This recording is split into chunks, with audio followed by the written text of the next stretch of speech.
Final Score is back again, guys, with a big interview. Probably one of the biggest I've done so far, if not the biggest. Everybody knows I'm a diehard Carolina Tar Heel basketball fan. I'm growing up, I couldn't help when my mom was such a big Carolina fan. And to watch her watch these games, and I grew up watching them, listening to her on the radio with Woody Durham.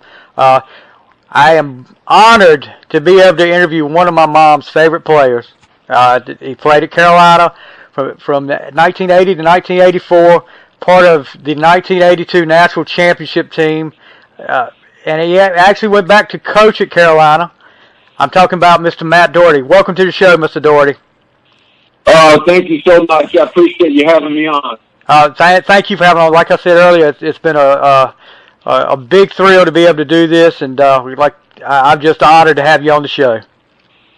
Thank you, Stevie. I appreciate it. All right, well, we're going to just get right into it. Okay, when you were growing up, you grew up in New York. Was basketball your only sport that you played, or did you have other sports that you played?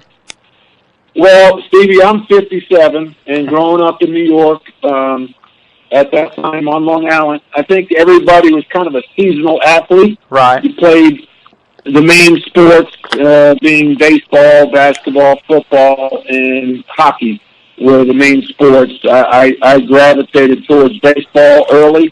I think that back then, and now it's soccer. Everyone plays soccer at right. the beginning. But I played baseball. My dad was a minor league pitcher. Okay. Matter of fact, played a lot in the Carolinas, in the minor leagues. And then when in sixth grade, when I realized I couldn't hit live pitching very well, Stevie, and I got tired of throwing rocks in the outfield, I decided to play basketball full time because I love the sport. And the thing I loved about it is you could get better on your own. Right. You didn't need anybody else. So I gravitated towards basketball.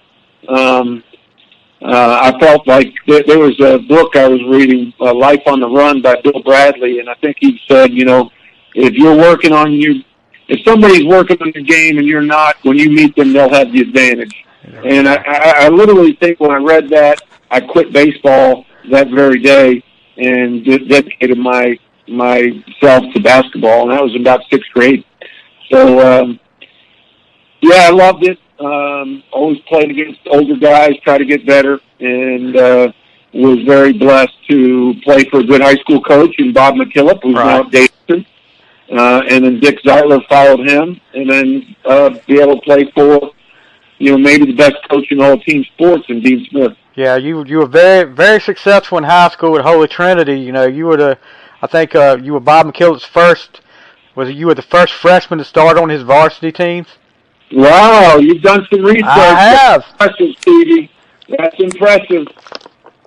Yeah, I've been doing my looking up on you. I didn't have to look too much, but the high school stuff I had to do a little investigating.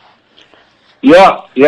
No, that's but yeah, you're 100%. That is true. So you were McDonald's All-American. What school? I know of course Carolina came calling, but what other schools were in the mix besides Carolina? Duke, Virginia, Notre Dame, those were probably my schools that I really kind of looked to as the four schools that I was going to choose between. Okay. What was the deciding factor as far as Carolina goes? Yeah, Stevie, I think the biggest difference for me was Coach Smith. Right. I think, the program that he established and the things that he appreciated in the player and a team fit me. That was team basketball. That was, fundamentals, savvy. I knew that I was, a smarter player than I was an athletic player, and that I had to go to a place that would appreciate those skills in me. I wasn't going to be the best athlete on the floor, but I could maybe be the smartest player on the floor.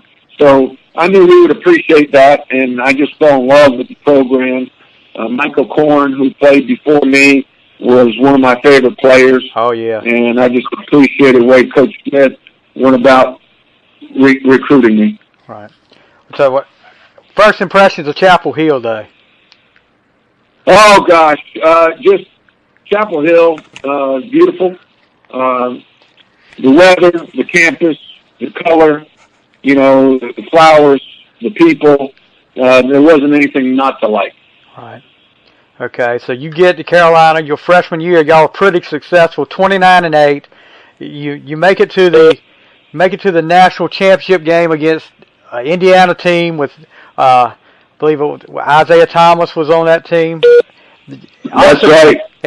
And that day, there was a lot of talk that day about whether you guys should even play that game because, of course, that was when President Reagan was shot. What was it like before that game? Were people saying we might not play this game? Yeah. And we were sitting in the locker room for about, maybe it was an hour, and, just deciding if we're going to play or not. It was very surreal. And then I think there was a quote from President Reagan in the hospital that basically, we should play the game. Right. And we did. And looking back, maybe we shouldn't have played. It didn't turn out too good for you that night, but it might have been better to be co-champs than finishing second. So, yeah. Yeah, and just recently with the advance of social media and stuff, I actually got to watch the first time I'd seen it, the Final Four game against Virginia where y'all beat them. How about that Virginia rivalry y'all had going on? You had Ralph Sampson, you had Othell Wilson, Ricky Stokes, and those guys back then. What was it like with that rivalry with Virginia during your years there at Carolina? Well, when I was playing, our rivalry with Virginia was bigger than any other rivalry. Yeah. And obviously, because of Ralph Sampson and James Worthy, Jeff Lamp, Al Wood, John Perkins. Yeah, they were very good. I think one time we played them, we were ranked number 1 in the country. They ranked number 2 in the country. Yeah. So, and college basketball hadn't seen a player like Ralph Sampson since Ralph Sampson. He was probably one of the most talented players ever to play college basketball, and I put that right up there with Lou Alcindor, now Kareem Abdul-Jabbar. Right. And unfortunately, the pros didn't get to see him develop because of, he ended up having some knee injuries. But, that was our big rival at the time. Duke was going through a transitional period when Coach K was just coming on. NC State was kind of in transition with Jimmy Valvano, although in '83, obviously, they won the national championship. Right. But those games against Virginia were big time, and in that Final Four, since you said you watched it, you saw Al Wood go off for 39 points in that game. Al Wood went off. Unbelievable. I mean, and that was without a three-point line, without a shot clock. Yep. And just looking at that freshman class, two big guys, other than you, there was one big guy in that freshman class you had. Probably one of the most, and he doesn't get, and people think I'm crazy when I say it, but I don't think he gets enough attention because he played with, also with you played with Worthy, you played with Jordan, you played with Kenny Smith, and Brad Doherty. But Sam Perkins, you guys had a great freshman class that year. And I mean, I know he got MVP of the ACC tournament as a freshman, but doesn't get that credit that people talk about Worthy, talk about Jordan, but Perkins was just as important because he went up against Ralph Sampson, twice, maybe 3 times a year, and hung pretty well with him. Oh gosh, hung well. I think he had 36 at Virginia when the 3-point line was in the '83 season. And Sampson couldn't go out and guard him. Right. That's really a credit to Sam's talent, but also Coach Smith putting our players in position to be successful, and understanding that Sam could stay out there and make threes, and again, Coach Smith put his players in position and was so smart and cutting edge. I think people that know that Sam was a 3-year All-American, Olympic team player. So, I think finished as the all-time leading rebounder in Carolina history. So, he certainly was very much appreciated and recognized by the fans. And so you start your sophomore year. Did you going in, you lose the championship game to Indiana, but your sophomore year, did you guys feel like, we're the favorites this time? We can do this. This is ours for the taking right here.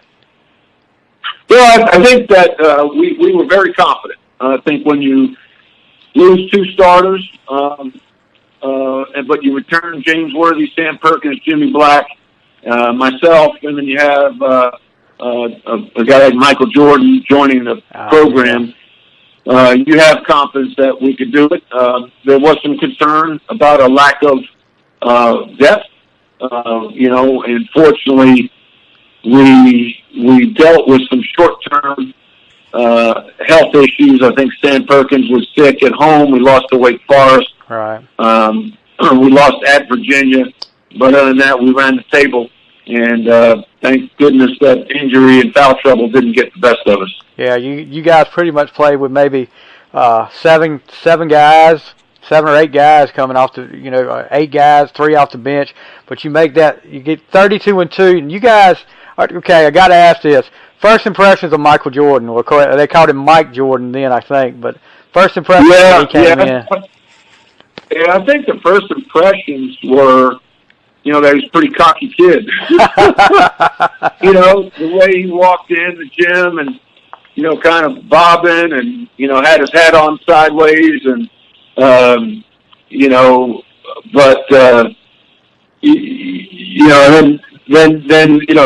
he was confident. I think as a freshman, he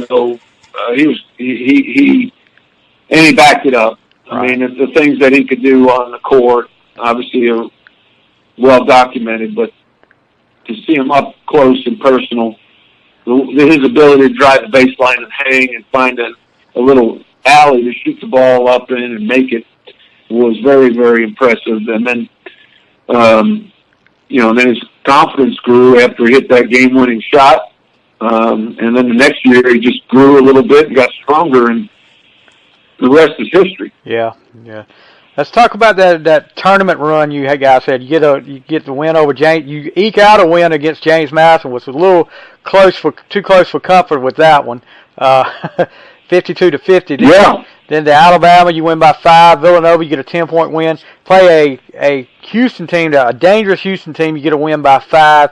And then it all leads up to Georgetown. I can remember, and I'm like 9 or 10 years old then. I can remember being, I was like, the whole day I'm like, are they going to let me stay up and watch this game? They're going to be crazy if they don't let me stay up and watch this game. But, that's funny. To sit there and watch that game go back and forth, that timeout before the famous shot, what was it? What was Coach Smith? I mean, was he calm? Because usually, I've never really seen him on the sidelines just watching get really excited or get mad or anything like that. It just looks like he's always calm and collected.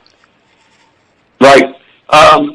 He always comes across that way, even if internally he might not be. And I was talking about this the other day, and I think in leadership, whenever we go to the bench in a tight situation, Coach Smith would always be smiling and give us a sense of confidence that we would have a chance to win the game, no matter what the situation. Right. And with his track record of winning, that was quite often the case where we would win. So it was a real thrill to be in that situation, and he looked around and made everyone feel like if they were open, they could make the shot. And sure enough, I think Coach Smith called that they might come out in the zone because they have so much respect for James Worthy that left Michael pretty open for that shot. And Jimmy Black did a terrific job of finding him.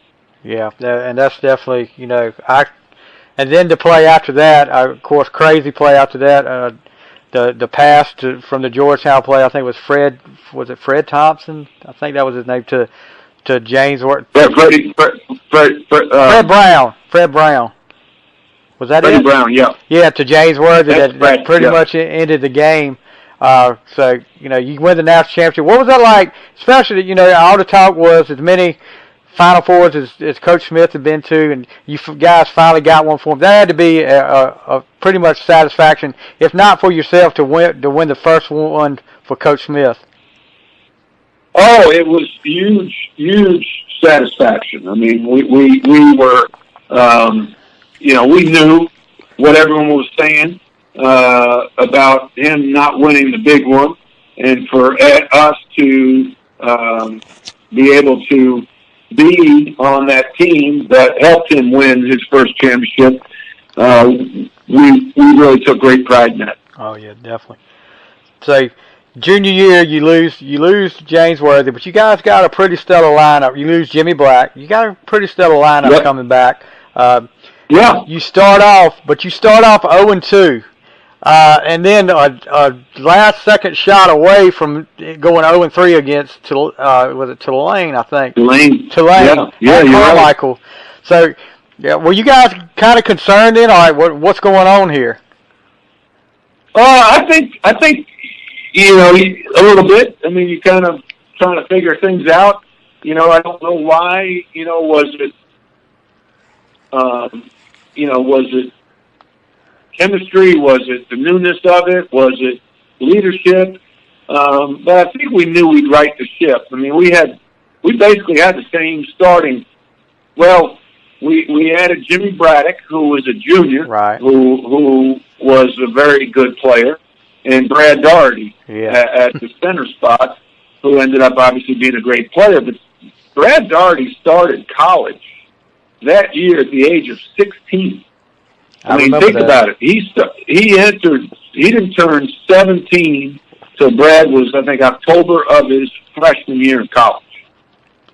So, we had some growing to do, and Coach Smith never plays an easy schedule. No. So I think we lost that Missouri.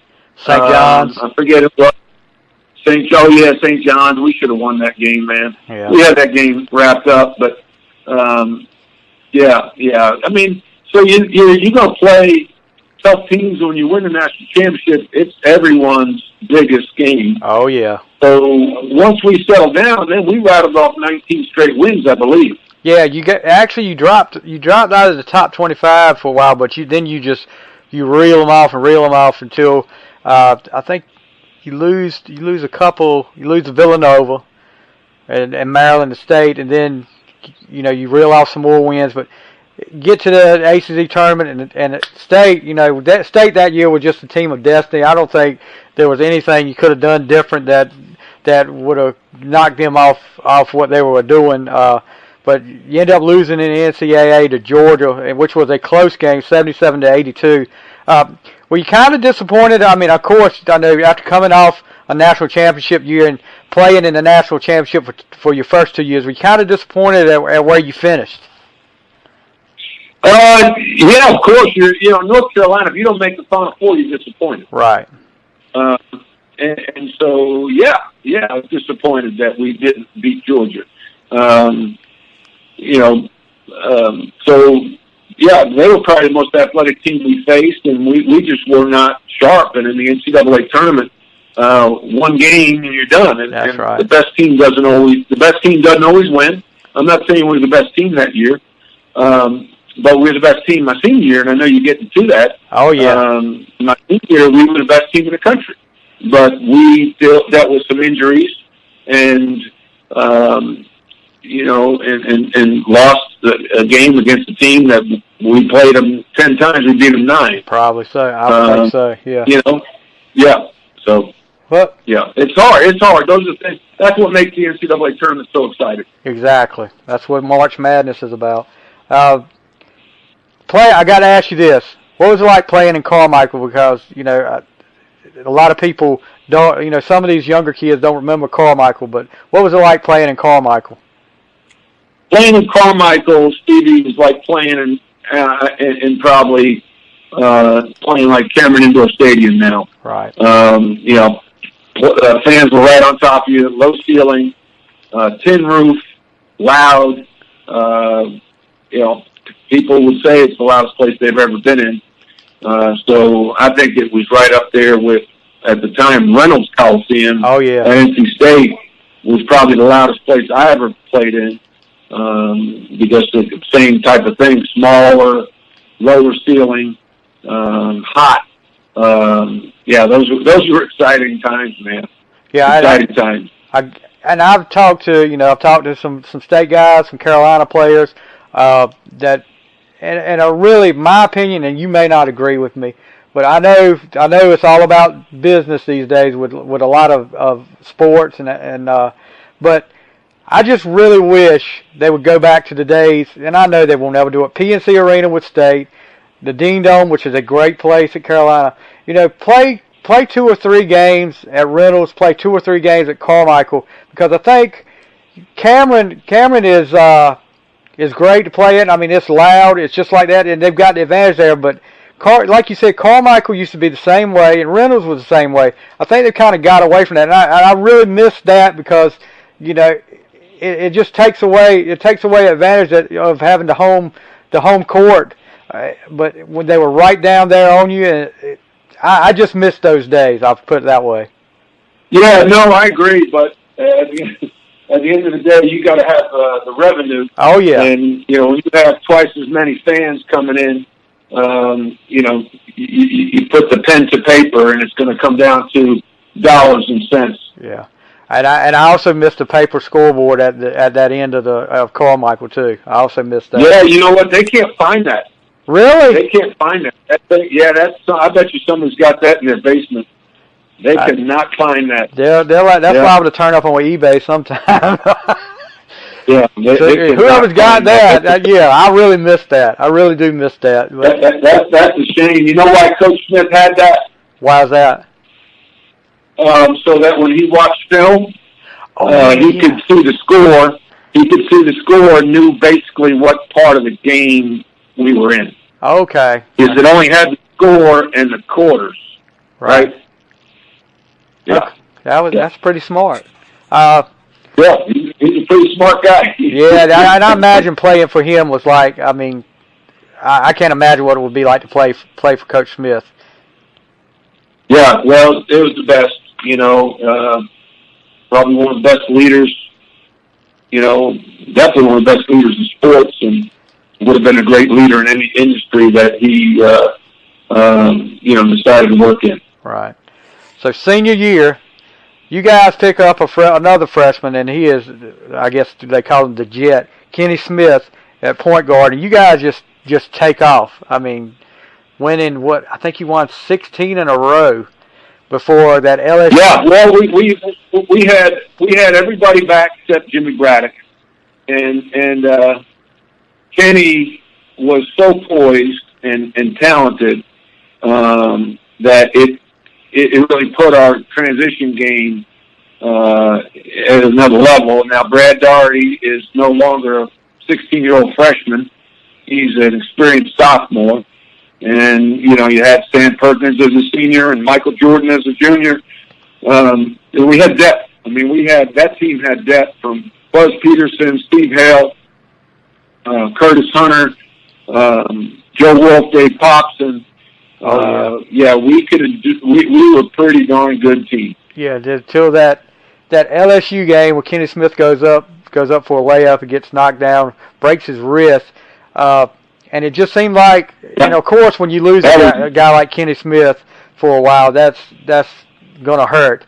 But did it feel like after he came back, he wasn't the same, or something was missing still? Yeah, I think that rhythm was a little out of sorts. Brad Doherty had some dislocated fingers. We were out of sync, and so when he came back, he had a big cast on his left hand, and we weren't the same. Yeah. And I do think that I said this on a podcast the other day that in that game against Indiana, I felt that's the first time I ever saw Coach Smith a little out of sorts. Right. Because we were the best team in the country. And, I think that was a lot of pressure on him. And I think that we probably tricked that game up a little bit too much. We started out, I think, like 18-5, and they were a very young team, and we had them blitz, but we kept trapping, and then Coach Knight made some adjustments, and we left Steve Alford alone in the corner, and they kept getting the ball to him, and Alford was shooting fish in a barrel, and ended up with 28 points, and no offense to Steve, but he's not scoring 28 points against us in a set defense. So, that's just the way it was. And, you look back now as a grown man and someone who's coached. And I even had that conversation with Bobby Knight. I was on a fishing trip with him, and I said, you think Coach, overcoached, try to trick that up a little bit. And he said, yeah. Because he suckered the trap and kicked it guard to guard and had Alfred in the weak corner, and Steve, hit 28 points. So that's the only time I saw Coach Smith really get a little out of sorts. Right. So that you had a disappointing end to your Carolina career, but you can't complain. You played two national championship games, played on the best team in basketball. I believe your senior year. Like you said, if you played Indiana 10 times, you beat them 9 out of 10 times, no doubt. Especially with that lineup right. You had. I agree. Yeah. So after Carolina, you get drafted by the Cavaliers, but you never played in the NBA. You kind of take a step away from basketball. Tell us what did you do after Carolina? Well, Stevie, I went and worked in New York City. I worked on Wall Street. I wanted to get as far away from basketball as I could because I felt like it was a relationship like you have with a girl, and the girl breaks up with you, and you're like, well, I'll find me another girl, and that other girl was the money and fame or money and excitement of Wall Street. So that's why I took that job, which, in hindsight was not me, but I did it at the time because I just wanted to get away from basketball. Right. So how did you end up getting back into basketball? What made you come back? Yeah, that's a good question. I quit my job because I wanted to get away, and I quit my job and got to Charlotte. I moved to Charlotte with the intention of getting into the real estate business. Right. And I got into I was interviewing, but then I started coaching an AAU team. I was doing the radio at Davidson, and I was working for a guy who had an executive search firm, and he was the one who had the AAU team. So I started coaching the AAU team and really liked it. And then Davidson had a coaching change, and they hired Bob McKillop, who's still there. Bob was my high school coach, Stevie. Right. So he hired an assistant coach and was there for 3 years, and Roy Williams for 7. Yeah, I can remember you, I think it was it the year? It was 92 when Carolina won the national championship, played Kansas in the Final Four. And I remember seeing you after Carolina beat Kansas. I think it was the Monday night WRL preview, doing an interview on that, and I was like, I've seen you all weekend. They were talking about the Roy Williams' relationship with Dean Smith, and then they talked about your relationship with Dean Smith a little bit. But I remember seeing you there at Kansas. Then you ended up at Notre Dame. How was it coaching at Notre Dame? Being you were the head coach this time. Yeah, it was a real thrill. To be a head coach and to be the head coach at Notre Dame, University of Notre Dame, special place, especially as an Irish Catholic kid growing up in New York. I thought I was going to be there for a long time, and then when Bill Guthridge resigned, I remember calling Coach Smith saying, if Kansas calls me, what should I do? Thinking that Roy Williams was going to be the next head coach at North Carolina. We all thought it. Oh yeah. And so he said, well, it's not a done deal with Coach Williams yet. You're on the short list. And I'm like, well, that's a no-brainer. I just said that kind of jokingly.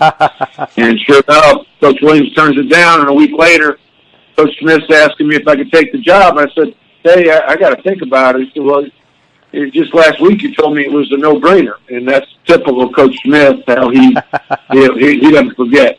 Yeah. So, that first game, it had to be quite a thrill for you to go be up there at the Dean Dome coaching your first game at Carolina, where you had so much success as a player. Oh, I didn't breathe for all afternoon. I felt like my chest was going to cave in because literally I was nervous all day. I still have a note though. I've got it framed in my office. There it is. From Coach Smith about that day. That game, he sent me a note, and it was nerve wracking. We blew out Winthrop by about 6 points, I think. I'm joking, being sarcastic, but it was it was once the ball went up in the air, I was okay, but before that, man, I thought my heart was going to come out of my chest. Right, and you have a great first year there. You win the Coach of the Year. You guys win the ACC regular season championship, and then losing. I think it was Penn State. Was it Penn State? Yeah, Penn State in the tournament, but had a great year there. Just did the next couple of years just didn't turn out the way you wanted to. I know, but I'm sure it was a great thrill to be able to coach Carolina, though. Yeah, it was. I mean, that first year I knew we were going to be pretty good, especially when we got Ronald Curry and Julius Peppers back. Right. That's when we went 18-game winning streak. I knew my second year we weren't going to be good because I knew what was in the pipeline recruiting-wise. Right. And then my third year, I said, hey, we're going to be rebuilding, and I hope you're tough enough to get through that with me. And, turned out they probably weren't, but, that's what happens. Right. So, you went on and coached at Florida Atlantic. You coached at SMU. What are you doing now? I'm in the CBD business now, Stevie. The hemp oil. Right. Okay. Got into that about 2 months ago. It's a real interesting space. I was a little leery of it at first, just because of people's perception of hemp. But it's a health and wellness supplement that I believe in. I use, and I find great relief in. I'm able to play. I played 54 holes of golf. I played 54 holes of golf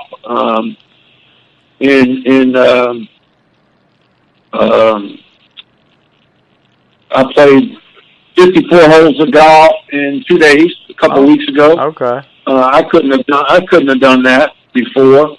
I can jog again. I've had tendonitis in my right knee, and I've had back surgery in '86.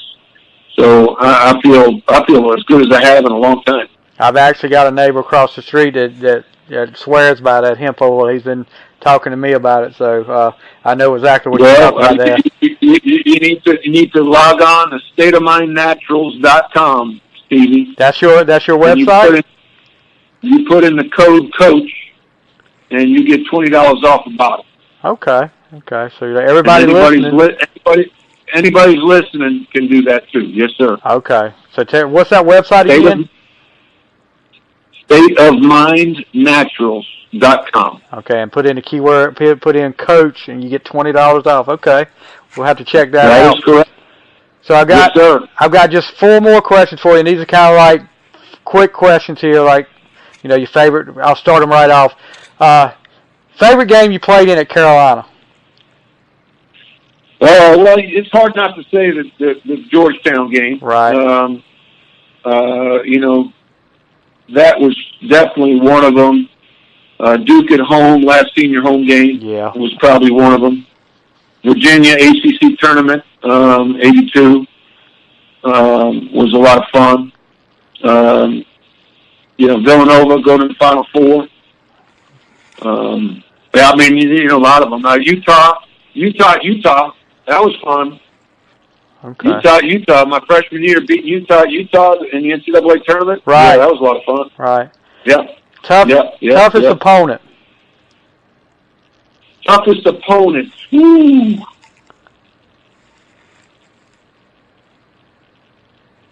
toughest opponent, like as a team? As a team or individual, whichever one you'd rather do. Tough to get. Well, individually, I had to deal with Lenny Bias. Oh, I had to deal with. Woo. I had to deal with Adrian Branch. Those two were very difficult, as a starter for me to guard those guys. I really didn't have foot speed to do it. Right. So I would say those two guys are the toughest. Yeah, Len Bias, that's a name that, I was just looking at some stuff on him the other day. It's such a tragedy because it was the anniversary of his death I think it was last week. And no telling what he would have done in the NBA, and to be able to see the Bias versus Jordan matchups that were to come, it would have been awesome. Just a tragedy there. Toughest place to play? Back then it was definitely Reynolds Coliseum. Right. Yeah. All right. Yeah. Definitely Reynolds Coliseum. All right, and I'll end it with this, and this might be a tough one for you. Well, I got one more before this one. Favorite teammate? Yeah, sure. Favorite teammate? Favorite. I can't answer that, man. It's like saying who's your favorite child? Come on, man. I knew it would be a tough one. I've asked some more guys that, and they'll end up naming, pretty much go through it, and they'll end up naming the whole team. But that's a tough one there. And this is the last one for you. Favorite Dean Smith story? Oh gosh. Is that just as hard as picking a teammate? No.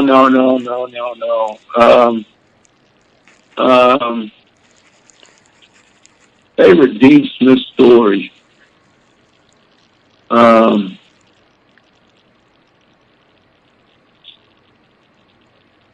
gosh, there's a lot of good ones. Some funny, some, the timeouts. Right. The singing in the locker room after we beat Maryland. He sang. I think he enjoyed beating Lefty. He sang in the locker room? Yeah. Oh, I've got to hear this now. What happened here? Well, whenever we play Maryland at Maryland, and if we won, then he would lead the team in singing "Amen." Yeah. And so that was fun. Just his. There's a few stories that just make you smile, and you realize you're part of a special man, and he knew how to, he didn't have to curse, but he knew how to cut you down now. Right. He could cut you down with just one simple sentence.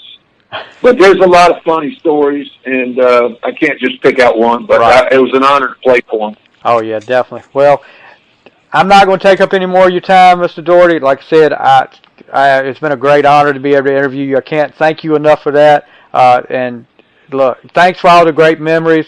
As a Carolina fan, there's so many.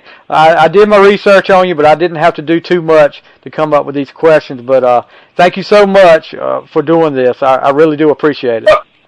It is my pleasure. I appreciate your interest very much. All right, guys. You have a great day, Mr. Doherty. Guys, that is Matt Doherty, and that's going to be the final score. Thank you, brother. Thank you. All right, Stevie. Have a good day. You too. Bye-bye. Bye-bye.